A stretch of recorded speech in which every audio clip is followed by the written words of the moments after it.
বিশাল এক পাহাড়ের ওপরে এক ঈগল বাসা বানিয়েছিল। ঈগলের বাসায় ছিল তার ৪টি ডিম। প্রতিদিন সকালে সেইগুলো রেখে খাবারের খোঁজে উড়ে যেত। একদিন ঈগল যখন বাসার বাইরে ছিল, তখন ভূমিকম্পে গোটা পাহাড় নড়ে উঠল। এতে ঈগলের একটি ডিম বাসা থেকে ছিটকে পড়ে গেল। গড়াতে গড়াতে সেই ডিম এসে পড়ল পাহাড়ের নিচের এক মুরগির বাসার উঠোনে। মুরগি সেই ডিমটিকে নিজের বাসায় নিয়ে এলো, অন্যান্য ডিমের সাথে রাখল, যত্ন করে তা দিতে থাকল। একদিন সেই ডিম ফুটে ঈগলের একটি সুন্দর বাচ্চাও বের হল। মুরগির বাচ্চাদের সাথেই ঈগলের বাচ্চাটি বড় হয়ে উঠতে লাগল। কিন্তু সে ভেতর থেকে যে সবসময় অন্য কিছু অনুভব করত। আকাশে একদিন ঈগলের একটা ঝাঁককে উড়ে বেড়াতে দেখে সে মুরগিকে বলল, ইস, যদি আমিও তাদের মতো উড়ে বেড়াতে পারতাম।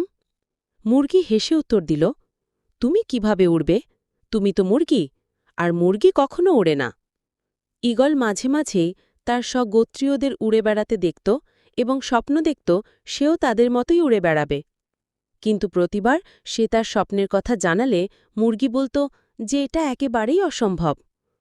মুরগির এই কথাটি ঈগল বিশ্বাস করতে শিখল এবং তার জীবনটা বাকি মুরগিদের মতোই কাটিয়ে দিল। অনেকদিন এভাবে কাটানোর পর একদিন সে মারাও গেল। আসলে আমাদের জীবনেও এটা চরমতম সত্য। তুমি যা বিশ্বাস করতে শেখো, একদিন তুমি তাই হয়ে উঠবে। তাই তুমি যদি ঈগলের মতো উড়ার স্বপ্ন দেখো, তবে সেই স্বপ্নকেই অনুসরণ করো। মুরগির কথায় কান দিতে যেও না।